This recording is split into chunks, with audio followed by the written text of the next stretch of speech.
മറിച്ച് സർക്കാർ നിയമിച്ച ഒരു എബി കമ്മിറ്റിയാണ്. തിരികെ അതാണ് എത്താം. കേരള ഡോക്ടർ സജിമോൻ പാറയിൽ ഇപ്പോൾ നമ്മോടൊപ്പം ചേരുന്നു. ഡോക്ടർ സജിമോൻ പാറയിൽ വിവരാവകാശ നിയമപ്രകാരം ഇത് പുറത്തുവിടുന്നതുമായി ബന്ധപ്പെട്ട് എതിർപ്പ് സൂചിപ്പിക്കുകയും അതുമായി ബന്ധപ്പെട്ട നിയമ നടപടികളിലേക്ക് നീങ്ങുകയും ചെയ്ത വ്യക്തിയാണ് താങ്കൾ. ഈ റിപ്പോർട്ട് പുറത്തു വന്നതിന് ശേഷം വ്യാപകമായ രീതിയിൽ ഈ റിപ്പോർട്ട് പുറത്തു വന്നതുകൊണ്ട് എന്ത് കാര്യം? ഒരു നിയമപരമായിട്ടുള്ള മുന്നോട്ട് പോക്കിനും സാധിക്കാത്ത രീതിയിലുള്ള ഈ റിപ്പോർട്ട് പുറത്തു വന്നതുകൊണ്ട് എന്ത് കാര്യം എന്നുള്ള ചോദ്യം വ്യാപകമായിട്ടുണ്ടായിരുന്നു. ഇപ്പോൾ ആ ചോദ്യം അപ്രസക്തമാവുകയും നിയമപരമായിട്ട് കാര്യങ്ങൾ മുന്നോട്ട് പോവുകയും കോടതിയുടെ മുന്നിലേക്ക് മുദ്രവെച്ച രൂപത്തിൽ അത് എത്തിപ്പെടുകയും ചെയ്യാൻ പോകുന്നു സെപ്റ്റംബർ 10-ന്. ഇത് നിയമപരമായിട്ടുള്ള നിയമ നടപടികളിലേക്ക് എത്രത്തോളം ശക്തമായിട്ട് പോകുമെന്ന് താങ്കൾ ഭയക്കുന്നുണ്ട്? അല്ല, എനിക്ക് എന്റെ ഭയത്തിന് അവിടെ പ്രസക്തി ഇല്ലല്ലോ. നമ്മൾ ഈ ഹേമ കമ്മിറ്റി റിപ്പോർട്ടിനെ ലീഗലൈസ് ചെയ്യുക എന്നുള്ളത് കൊണ്ടാണ് നമ്മൾ ബഹുമാനപ്പെട്ട ഹൈക്കോടതിയിൽ സിംഗിൾ ബെഞ്ച് മുമ്പിലേക്ക് പോയത്.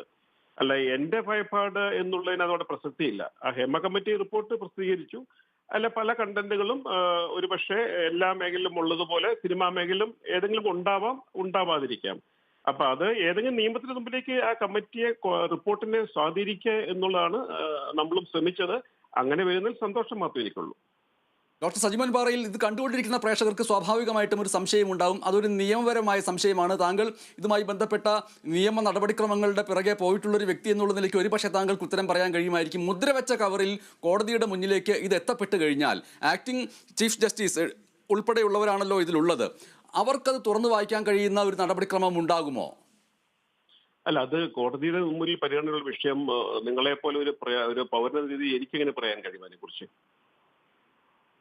അത് സ്വാഭാവികമായിട്ടും അതൊരു വലിയ സംശയമായിട്ട് ഉണ്ടാവും. കാരണം മുദ്രവെച്ച കവറിൽ അത് കോടതിയുടെ മുന്നിൽ കൂടി സർക്കാരിൻ്റെ ആഭ്യന്തര വകുപ്പിൽ അത് അതേപോലെ ഇരിക്കുന്നു. അത് ആരൊക്കെ വായിച്ചിട്ടുണ്ട് എന്നുള്ള ചോദ്യങ്ങൾ സ്വാഭാവികമായിട്ടും ചർച്ച ചെയ്യപ്പെടുകയുണ്ടായി. കോടതിയുടെ മുന്നിലേക്കും മുദ്രവെച്ച ഒരു കവറിൽ അത് വരുന്നു എന്നുള്ളത് വളരെ പ്രധാനപ്പെട്ട കാര്യമാണ്. അതേസമയത്ത് ഇത് ഒരു ക്രിമിനൽ നടപടിക്രമങ്ങളിലേക്ക് പോകാൻ കഴിയും എന്നുള്ള നിലയ്ക്ക് ആണ് ഇന്ന് KN ബാലഗോപാൽ മന്ത്രി തന്നെ സൂചിപ്പിക്കുകയും ചെയ്തിട്ടുള്ളത്. ആ അർത്ഥത്തിൽ ഇത് ഫലപ്രദമായ നടപടിക്രമങ്ങളിലേക്ക് പോകുമെന്നാണ് താങ്കൾക്ക് തോന്നുന്നോ? അല്ല, ഞാൻ നേരത്തെയും എനിക്ക് തോന്നുന്നു എന്നോട് സംസാരിച്ച മീഡിയയിൽ പറഞ്ഞ കാര്യം വെച്ചാൽ ഇതിലെ ഹേമ കമ്മിറ്റിയുടെ ഫൈൻഡിങ്സ് എന്താണോ അതിന് നിയമസാധുത കൊണ്ടുവന്നിട്ട് ഇങ്ങനെയുള്ള പ്രശ്നങ്ങൾ ഇനി മേലിൽ സിനിമാ മേഖലയല്ല, മേലിൽ ഒരു മേഖലയിലും സ്ത്രീകൾക്കോ ഒപ്പം തന്നെ പുരുഷനോ ഉണ്ടാവാതിരിക്കാനുള്ള പരിഹാര മാർഗം കണ്ടെത്താൻ വേണ്ടിയിട്ടാണ് ഈ ഹേമ കമ്മിറ്റി റിപ്പോർട്ടിനെ പ്രയോജനപ്പെടുത്തേണ്ടത് എന്ന് ഞാൻ പല പ്രാവശ്യം പറഞ്ഞിട്ടുണ്ട്. ഒപ്പം തന്നെ ഇപ്പം എനിക്ക് തോന്നുന്നു ഇപ്പം ഈ സിനിമാ മേഖലയിൽ വനിതകളുടെ പ്രാതിനിധ്യം വളരെയധികം മേഖലയിൽ ഉണ്ട്. പണ്ടുള്ള പോലല്ല. ഇപ്പം നമുക്ക് കോസ്റ്റ്യൂംസ് ആയിക്കോട്ടെ, അല്ലെങ്കിൽ അവരെ മേക്കപ്പ് ആയിക്കോട്ടെ, ഇവരൊക്കെ ലീഡിംഗ് ആയിട്ടുള്ള മേഖലയിലൊക്കെ സ്ത്രീജനങ്ങൾ വന്നിട്ടുണ്ട്, സ്ത്രീകൾ എത്തിയിട്ടുണ്ട്.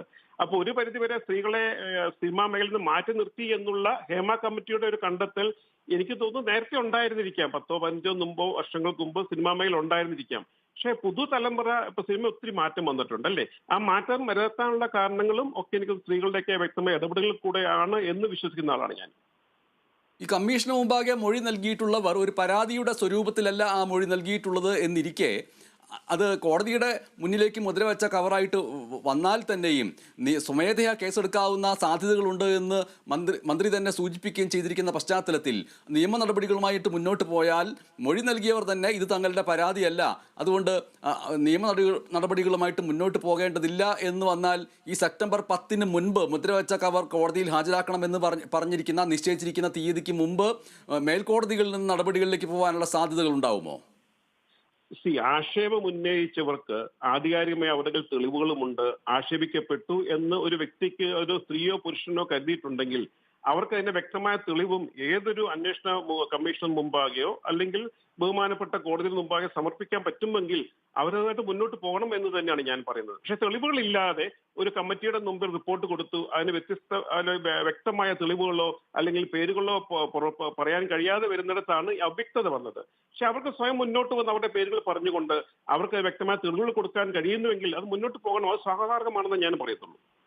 ഡോക്ടർ സജിമോൻ പാറയിൽ, ഈ ക്രിമിനൽ കേസ് രജിസ്റ്റർ ചെയ്യണമെന്ന് ആവശ്യപ്പെട്ട് നൽകിയ ഹർജി തള്ളപ്പെടുകയുണ്ടായില്ല എന്ന് മാത്രമല്ല, ഇത്രയധികം കാര്യങ്ങൾ കോടതി സർക്കാരിനോട് ചോദിക്കുകയും സെപ്റ്റംബർ 10-നകത്ത് ഇന്ന കാര്യങ്ങൾ ചെയ്യണമെന്ന് സൂചിപ്പിക്കുകയും ചെയ്തിരിക്കുന്നു. അതിൻ്റെ അർത്ഥം ഇത് വളരെ ഗൗരവമേറിയ ഒന്നായിട്ട് കോടതി അത് കണ്ടു എന്നല്ലേ? നമ്മളെല്ലാ മേഖലയിലും പ്രവർത്തിക്കുന്ന അല്ലെങ്കിൽ എല്ലാ മേഖലയിലുമുള്ള പ്രവണത തന്നെയാണ് സിനിമാ മേഖലയിലും എന്ന് ഇപ്പോഴും എൻ്റെ വിശ്വാസം അത് തന്നെയാണ്. സിനിമാ മേഖലയിൽ പ്രശ്നങ്ങളില്ല എന്ന് പറഞ്ഞാൽ അത് ശരിയല്ല എന്നാണ് എൻ്റെ വ്യക്തമായ അഭിപ്രായം. എല്ലാ മേഖലയിലുള്ളതുപോലെ തന്നെ പ്രശ്നങ്ങൾ സിനിമാ മേഖലയിലുമുണ്ട്. അത് പരിഹരിച്ചുകൊണ്ട് മുന്നോട്ട് പോകണം. സ്ത്രീകൾക്കോ പുരുഷനോ ഉള്ള സുരക്ഷിതത്വമോ അല്ലെങ്കിൽ സമത്വമോ ഒക്കെ അത് പരിഹരിച്ചുകൊണ്ട് മുന്നോട്ട് പോകണം എന്ന അഭിപ്രായക്കാരനാണ് ഞാൻ. പിന്നെ ഒരാളെ വ്യക്തിപരമായി ചൂഷണം ചെയ്യപ്പെടുന്ന, അതാണോ പെണ്ണോ ആയിക്കോട്ടെ, ആ ചൂഷണത്തിനെതിരെ തന്നെ നിങ്ങൾ ഇപ്പൊ മീഡിയയൊക്കെ പ്രതികരിക്കുന്നത് വലിയ കാര്യമാണ്. ഞാൻ എപ്പോഴും അപ്രീഷിയേറ്റ് ചെയ്യുന്നു. മീഡിയയ്ക്ക് ഇടപെടലൊക്കെ ഉണ്ടാകുന്നുണ്ടെങ്കിൽ പ്രശ്നങ്ങൾ പരിഹരിക്കാൻ വേണ്ടിയിട്ടൊക്കെ ഉള്ളതും ഒക്കെ വരുന്നുണ്ട്. പിന്നെ ഇത് കോടതിയുടെ കോടതിയുടെ നിയമത്തിനെ അനുഷ്ഠാനം ചെയ്തുകൊണ്ട് നിയമത്തിനെ അനുസരിച്ച് കോടതിയുടെ വിവേചന അധികാരമാണ്. അതിനെക്കുറിച്ച് പറയാൻ എനിക്ക് ഒരു പൊതു സമൂഹത്തിൽ ജീവിക്കുന്ന ആളെന്ന രീതിയിൽ ഞാൻ പറയാൻ ആളല്ല. വളരെ നന്ദി സജിമോൻ പാറയിൽ സഹകരിച്ചതിന് ഈ നിമിഷങ്ങളിൽ. എബി തോമസ്, ഇതിൽ മുദ്രവച്ച കവർ അത് സെപ്റ്റംബർ 10-നകത്ത് കോടതിയിൽ ഹാജരാക്കണം എന്ന് പറയുമ്പോൾ കോടതിയിൽ അത് ഹാജരാക്കപ്പെട്ട് കഴിഞ്ഞാൽ അത് തുറന്നു വായിക്കപ്പെടുന്ന പ്രക്രിയയെക്കുറിച്ചുള്ള സംശയങ്ങളാണ് സ്വാഭാവികമായിട്ടും ഇത് കണ്ടുകൊണ്ടിരിക്കുന്ന പ്രേക്ഷകരിൽ ഉണ്ടാവുക. അത് ഈ നിമിഷം ഞാൻ അതിനെക്കുറിച്ച് ചോദിച്ചാൽ എബിക്ക് പറയാൻ കഴിയുന്ന രീതിയിലുള്ള ഒരു നിയമ വൈദഗ്ധ്യമുണ്ടോ അല്ലെങ്കിൽ എന്നറിയില്ല. എങ്കിലും അതൊരു ചോദ്യം എന്നുള്ള നിലയ്ക്ക് എബിയുടെ മുന്നോട്ട് വയ്ക്കുകയാണ്.